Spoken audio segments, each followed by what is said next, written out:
আসসালামু আলাইকুম ওয়া রাহমাতুল্লাহি ওয়া বারাকাতুহু। 1 মিনিট মাদ্রাসা ইউটিউব চ্যানেলের সম্মানিত দিনী ভাই বোনেরা, আমি আশা করি আল্লাহ তাআলার অশেষ রহমতে আপনারা ভালো আছেন, সুস্থ আছেন। আলহামদুলিল্লাহ। আজ হচ্ছে 27শে শাবান, অর্থাৎ পবিত্র শাবান মাসের শেষ বৃহস্পতিবার।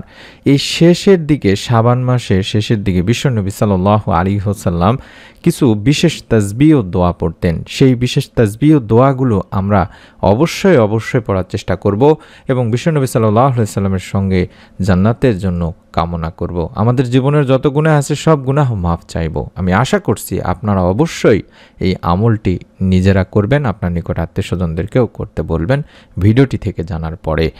রমজান মাস সিয়াম সাধনার মাস, দোয়া কবুলের মাস, রহমত, মাগফিরাত ও নাজাতের এই মাস অন্য সব মাস থেকে অধিক ফজিলতপূর্ণ।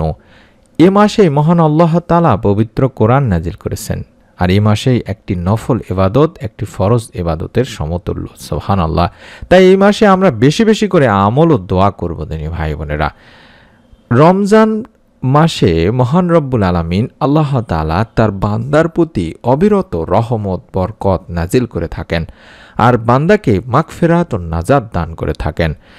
এই শাবান মাসের শেষ দিন, অর্থাৎ শেষের দিনগুলোতে প্রিয় নবী সাল্লাল্লাহু আলাইহি ওয়াসাল্লাম তার উম্মতদেরকে বিশেষ তাসবিহ ও দোয়া পড়তে বলেছেন। সেই বিশেষ তাসবিহ ও দোয়াগুলো আমরা অবশ্যই পড়ার চেষ্টা করব দিনী ভাই বোনেরা। আজ বৃহস্পতিবার এবং আগামীকাল শুক্রবার, এই দুইটি দিন অবশ্যই আমরা এই বিশেষ তাসবিহ ও দোয়াগুলো নিজে পড়ব, আমাদের নিজের আত্মীয় স্বজন কাছের মানুষজন যারা আছে তাদেরকেও পড়তে বলবো। এটা নবীজি সাল্লাল্লাহু আলাইহি ওয়াসাল্লামের সুন্নত। প্রিয় নবী বিশ্বনবী সাল্লাল্লাহু আলাইহি ওয়াসাল্লাম রমজান মাস জুড়ে তাসবিহ, ইস্তেগফার ও দোয়ার মাধ্যমে অতিবাহিত করছিলেন এবং এটা করাও ছিল উম্মতের জন্য বিশেষ নসিহত, যাতে করে মানুষ এই বিশেষ তাসবিহ, ইস্তেগফার ও দোয়ার মাধ্যমে নিজেকে দুনিয়া ও পরকালের কল্যাণে পরিপূর্ণভাবে তৈরি করতে পারেন। হাদিসে পাকে এমনই বলা হয়েছে দিনী ভাই বোনেরা, আল্লাহ রাসূল সাল্লাল্লাহু আলাইহি ওয়াসাল্লাম বলেছেন, এ মাসে 4টি কাজ অবশ্যই করণীয়। 2টি কাজ এমন যে তার দ্বারা তোমাদের প্রতিপালক সন্তুষ্ট হন, অবশিষ্ট 2টি এমন যা ছাড়া তোমাদের কোনো উপায় নেই। এই 4টি তাসবিহর মধ্যে একটি হলো কালামায়ে শাহাদাত পাঠ করা, দ্বিতীয়টি হলো অধিক পরিমাণে ইস্তেগফার বা ক্ষমা প্রার্থনা করা, ও এই 2টি কাজ আল্লাহ তাআলার দরবারে অতি পছন্দনীয়। তৃতীয় ও চতুর্থ যে কাজ 2টি, সেটা হলো জান্নাত লাভের আশা করা এবং জাহান্নাম থেকে পরিত্রাণের প্রার্থনা করা। এই 2টি বিষয় এমন যে যা তোমাদের জন্য একান্ত প্রয়োজন। ইবনে খুজাইমার একটি হাদিস। অর্থাৎ আমরা এই 4টি তাসবিহ, যে তাসবিহ 4টি বিশ্বনবী সাল্লাল্লাহু আলাইহি ওয়াসাল্লাম বেশি বেশি করতেন, সেই তাসবিহ 4টি আমরাও করার চেষ্টা করব। প্রথম যে তাসবিহটি পড়ার কথা বলা হয়েছিল, যে এই সাক্ষ্য দেওয়া, অর্থাৎ লা ইলাহা ইল্লাল্লাহ, লা ইলাহা ইল্লাল্লাহ, এটা আমরা অন্তত বেশি বেশি পড়ার চেষ্টা করব পবিত্র রমজান মাস জুড়ে, অর্থাৎ আল্লাহ ছাড়া কোনো উপাস্য নেই। 2 নম্বর ইস্তেগফার করা, অর্থাৎ ক্ষমা চাওয়া।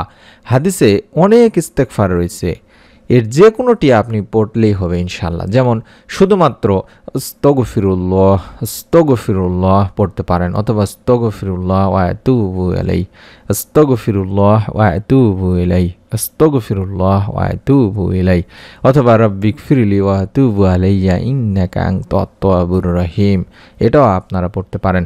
অথবা পড়তে পারেন আস্তাগফিরুল্লাহাল্লাযী লা ইলাহা ইল্লা হুয়াল হাইয়ুল কাইয়্যুম ওয়া আতুবু ইলাইহি, এভাবে পড়তে পারেন। অথবা যারা জানেন সাইয়্যিদুল ইস্তেগফার, সেই শ্রেষ্ঠ ইস্তেগফার যেটাকে বলা হয়, সেটাও পড়তে পারেন।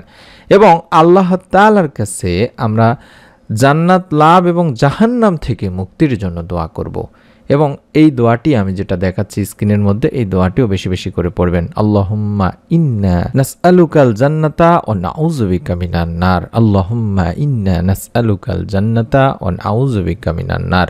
এভাবে অন্তত আমরা সকাল সন্ধ্যায় 3 বার করে পড়ব। এর অর্থই হচ্ছে, হে আল্লাহ, আপনার কাছে জান্নাত চাই এবং জাহান্নামের আগুন থেকে আশ্রয় চাই। হাদিসে পাকে এটার কথা বলা হয়েছে, যে ব্যক্তি সকাল সন্ধ্যায় ফজর ও মাগরিবের পর 3 বার জান্নাতের আশা করে বা এই দোয়াটি পড়ে বা জাহান্নাম থেকে মুক্তির জন্য প্রার্থনা করে, তবে জান্নাত জাহান্নাম আল্লাহ তাআলার কাছে ওই ব্যক্তির জন্য সুপারিশ করবেন। বিশ্বনবী সাল্লাল্লাহু আলাইহি ওয়াসাল্লাম পুরো রমজান মাস জুড়ে বেশি বেশি তাওহীদের ঘোষণা, ইস্তেগফার বা ক্ষমা প্রার্থনা করা এবং জান্নাতের আশা ও জাহান্নাম থেকে নাজাতের দোয়া করার কথা বলেছেন। আল্লাহ তাআলা রমজান মাস জুড়ে হাদিসের নির্দেশনা অনুযায়ী উল্লেখিত এই তাসবিহ, ইস্তেগফার ও দোয়াগুলো বেশি বেশি পড়ার তৌফিক দান করুন, আমিন। এছাড়াও আমরা বিশ্বনবী সাল্লাল্লাহু আলাইহি ওয়াসাল্লামের দেখানো শেখানো পদ্ধতি অনুযায়ী আমাদের নিজের মতো করে নিজের ভাষায় আল্লাহ তাআলার কাছে বেশি বেশি করে রহমত, বরকত এবং নাজাত চাইব। আল্লাহ তাআলা আমাদের সকলকে এই শাবান মাসের শেষ দিন থেকে শুরু করে পুরো রমজান মাস পর্যন্ত এই বিশেষ তাসবিহ এবং দোয়াগুলোর আমল করার তৌফিক দান করুন, আমিন। নিজে জানলেন, আপনার নিকট আত্মীয় স্বজনদেরকেও জানিয়ে দিবেন, নিজে আমল করবেন এবং পুরো রমজান মাস জুড়ে আল্লাহ তাআলার কাছে বেশি বেশি করে ক্ষমা চাইবেন গুনাহের জন্য, বিশ্বনবী সাল্লাল্লাহু আলাইহি সাল্লামের সঙ্গে জান্নাত কামনা করবেন। আমি অনুরোধ করব, এরকম নতুন আমলের ভিডিওগুলো আমরা ইনশাআল্লাহ পুরো রমজান মাস জুড়ে দেওয়ার চেষ্টা করব।